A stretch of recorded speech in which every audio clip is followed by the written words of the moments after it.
అదే RTV app వార్తల్ని క్షణాల్లో చదివే అవకాశం ఉంటుంది. ఒక న్యూస్ పేపర్, ఒక టెలివిజన్ ఛానల్ మీ చేతుల్లో ఎప్పుడూ ఉంటాయి. ఉమ్మడి కరీంనగర్ జిల్లా వ్యాప్తంగా ఒకవైపు అయితే నాటు బాంబులు కలకలం రేపుతుంటే మరోవైపు అయితే జిల్టన్ స్టిక్స్ అయితే ఆందోళన కలిగిస్తున్న పరిస్థితులు అయితే నెలకొన్నాయి.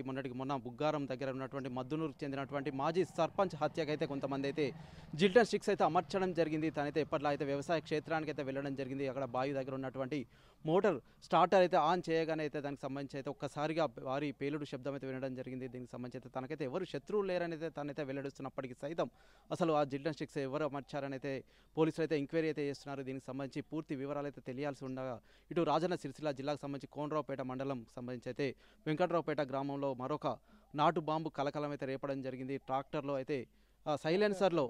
సైలెన్సర్లో అయితే కొంతమంది గుర్తు తెలియని వ్యక్తులు అయితే నాటు బాంబు అయితే అమర్చడం జరిగింది. అది తెలియని ఎల్ఐ అయితే ఒక్కసారిగా ట్రాక్టర్ ఆన్ చేసేసరికి అయితే బయటకు వచ్చి పడడం జరిగింది. దీనికి సంబంధించి అయితే వారు డిసెంబర్ 29వ తారీఖున అయితే స్థానిక కోనరావుపేట పోలీస్ స్టేషన్లో అయితే కంప్లైంట్ అయితే ఇవ్వడం జరిగింది. దీనిపై స్పందించిన అధికారులు అయితే వెంటనే సీరియస్గా తీసుకొని నిందితునైతే పట్టుకొని రిమాండ్కి అయితే తరలించడం జరిగింది. మరికొన్ని నాటు బాంబులు సైతం స్వాధీనం చేసుకోవడం జరిగింది. ప్రస్తుతం అయితే మనమైతే వెంకట్రావుపేట గ్రామం దగ్గర అయితే ఉన్నాము. మనతో పాటు అయితే బాధితుడు అయితే ఉన్నారు. ఒకసారి వారితో మాట్లాడదాం. అసలు ఏం జరిగింది, ఎలా జరిగింది అనేది వారి మాటల్లో తెలుసుకుందాం. సార్ చెప్పండి, అసలు ఏం జరిగింది, ఏం చెప్తారు? అంటే మీకు ఎవరైనా శత్రువులు ఉన్నారా? ఉన్నారు సార్. మానక మైపాలు, మానక మల్లికార్జును, వాళ్ళిద్దరు శత్రువులు. మా అమ్మను కొట్టిర్రు, మా బాపను కొట్టిర్రు, నన్ను కూడా కొట్టిర్రు. అటాక్ మర్డర్ కింద కేసు అయింది. నన్ను కాకుండా ఇంకో తాడు మహేష్ అనే వ్యక్తిని సుధా కొట్టిర్రు. ఆయనను కొట్టిన తర్వాత రౌడీ షీటర్ ఓపెన్ చేసిర్రు. రౌడీ షీటర్ ఓపెన్ అయిన తర్వాత మళ్ళీ మా అత్తగారి ఇంటికి పోయి మల్లికార్జున అనే వ్యక్తి, మీ అల్లుడు మేము చెప్పినట్టు ఇంటలేడు, మేము చంపేస్తామని బెదిరించడం జరిగింది. దానికి కూడా కంప్లైంట్ పోలీస్ స్టేషన్లో ఇవ్వడం జరిగింది. ఇచ్చిన తర్వాత మాకు ఎట్లాగూ ఈ ట్రాక్టర్ సైలెన్సర్ల బాంబు పెడితే ఇది ఎట్లాగూ ఎవరి మీద నింద లేకుండా ఈ ట్రాక్టర్ పేలి మా కొడుకు కూడా చనిపోవాలని బండి నడిపే మా కొడుకు ప్రణయ్ చనిపోవాలి, లేకపోతే తండ్రి ఎల్లయ్య చనిపోవాలి, ఇద్దరు ఎవరో ఒకరు చనిపోవాలనే ఉద్దేశంతో వాళ్ళు బాంబు అమర్చడం జరిగింది.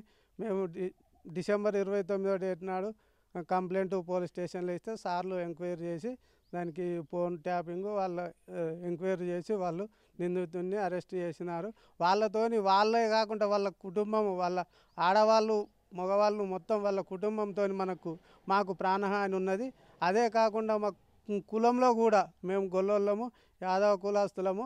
మాకు కులంలో కూడా అతనితోనే మాకు కులంలో లొల్లి అవుతుంది. లొల్లి అయిన దాన్ని బట్టి మేము వాళ్ళతో లొల్లికి మా బాపు ఉన్నప్పుడు సుతా మా బాపుతోని లొల్లి పెట్టుకున్నారు. మా బాపు వెళ్ళి వచ్చిండు. మా బాపు వెళ్ళి వచ్చిన తర్వాత మా బాపు దేశం వేయండు. మా చెల్లె పెళ్ళప్పుడు మా బాపు అద్దనంగా సుతా మేము కులములకు పోవడం జరిగింది. కులములకు పోయిన తర్వాత సుతా మమ్మలను ఇబ్బంది పెట్టడం జరిగింది. మేము సుతా ఇప్పుడు కులములకు పోవడం లేదు. మాకు మా ఇంటికి వచ్చిన వారికి సుతా ఫైన్ వేస్తామని వాళ్ళని బెదిరిస్తుర్రు. లేకపోతే ఫైన్ కట్టి పోర్రి అని అంటారు. ఇది సుతా మేము పోలీస్ స్టేషన్లో కంప్లైంట్ ఇవ్వడం జరిగింది. దీనికోసం మాకే కొద్దిగా వ్యవసాయం పనులు ఉండడం మూలంగా మేము స్టేషన్కు మళ్ళీ వాళ్ళను తీసుకుపోలేదు. దీని సుతా మేము తీసుకుపోయి సాక్ష్యాలు రుజువు చేసి దీనిపైన సుతా చర్య తీసుకోవాలని చెప్పడం జరుగుతుంది. ఓకే, అంటే కొంత కుల బహిష్కరణ సైతం జరిగింది అని చెప్పి కొంత గ్రామాలలో అయితే ప్రచారం అయితే కొనసాగుతుంది కదా. దీనికి సంబంధించి 3 సంవత్సరాలు అవుతుంది. ఇది ఇప్పుడు రెండోసారి మా బిడ్డ ఫస్ట్ మా చెల్లె పెళ్ళినప్పుడు మా ఇంటికి ఎవరు రావద్దని వాళ్ళు నిర్ధారించుకున్నారు. పోయిన వారికి దండగెత్తామని అంటే ఇక పోనీ అప్పుడు ఇంత టెక్నాలజీ లేదు, అప్పుడు పోనీ అని మేమే పోయినాం. ఇప్పుడు మళ్ళీ నా బిడ్డ పెళ్ళికి సుతా వచ్చిన వారికి దండగేయడం జరుగుతుంది. ఓకే, అంటే ఇప్పుడు వీరు మీ బంధువులు అవుతారా? ఎవరండి? అంటే వీరికి సంబంధించి మీకు ఎటువంటి కులస్తులు మా ఇక 20 సంవత్సరాల నుండి మాకు శత్రుత్వం ఉన్నది. మా బాపును కొట్టిర్రు పొలాల కాడ, మా అమ్మను సుత కొట్టిర్రు, మళ్ళీ నన్ను కొట్టిర్రు. మా కొడుకుని ఇప్పుడు నన్ను మళ్ళీ చంపాలని అసలు ఆ రోజు చనిపోయినా అనే వాళ్ళు నిర్ధారించుకొని వెళ్ళిపోయారు. లేకపోతే పూర్తి ఆనాడే దీనికి కూడా అటాక్ మర్డర్ కింద కేసు అయింది. రౌడీ షీటర్స్తో ఓపెన్ చేసారు. ఇప్పుడు మా ఉద్దేశం ఏంటంటే అతనికి నాన్ బెయిల్ వారంటీ ఇవ్వాలని కోరుచున్నాం. ప్రస్తుతం అయితే ఇదే విషయానికి సంబంధించి అయితే మీరు ఎన్ని గంటలకు అక్కడికి వెళ్ళడం జరిగింది? అంటే ఈ బాంబును ఎలా గుర్తించారు మీరు? మేము రోజు అక్కడ పొలాలు దున్ని అక్కడ పెట్టి రావడం జరుగుతుంది నైటు. నైట్ పెట్టి వచ్చిన తర్వాత ప్రొద్దున పోయేసరికి బండి స్టార్ట్ చేసుడుతోనే సైలెన్సర్ నుండి బయటకు ఎగిరిపడ్డది. ఎగిరిపడే వరకు సౌండ్ వచ్చింది. సౌండ్ వచ్చుడుతోనే ఏంటిదో అని మేము భయభ్రాంతులకు గురైనాము. బయటపడ్డ తర్వాత అసలు మేము ఇది వేరే ఏదో అని అనుకున్నాం. తర్వాత ఇక అక్కడ కొంతమంది డ్రైవర్లు కానీ ఇంకా వేరే పొలాల కడవలు వాళ్ళందరూ వచ్చి కూడా ఇది నాటు బాంబు, నువ్వు దీన్ని తీయకు, ఏం చేయకు, అది కంప్లైంట్ ఇవ్వు పోలీస్ స్టేషన్లో, ఇది పేలుతుంది అని అంటే అప్పుడు మేము పోలీసు వాళ్ళకి కంప్లైంట్ తీసుకుపోయినా, నేనే పట్టుకుపోయినా. ఓకే, అంటే మీకు బాంబు అనే విషయం తెలియదు? ఫస్ట్ తెలియదు, ఎందుకంటే చూడలేదు కదా ఈ వరకు. అందుకోసం ఇక మేమే పోలీసు వాళ్ళు వచ్చారు, ఎంక్వైరీ చేస్తారు. ఇక పేలుంటే పెద్ద ప్రమాదం పేలుంటే ట్రాక్టరు బ్లాస్ట్ అవుతుండే, మళ్ళీ ట్రాక్టర్ రన్నింగ్లో ఉంటుంది కాబట్టి మా కొడుకు ఉన్న డ్రైవరు నేనున్నా ఎవరమున్నా ఒకళ్ళం ప్రాణం పోయేదే మొత్తం. మళ్ళీ అది ఎవరికి అనుమానం రాకుండా అది సైలెన్స్ ఏదో ఇంజన్ ప్రాబ్లం ఉండి బండి పేలిపోయిందన్న ఉద్దేశం రావాలని వాళ్ళు ఆ ప్లాన్ వేసిర్రు.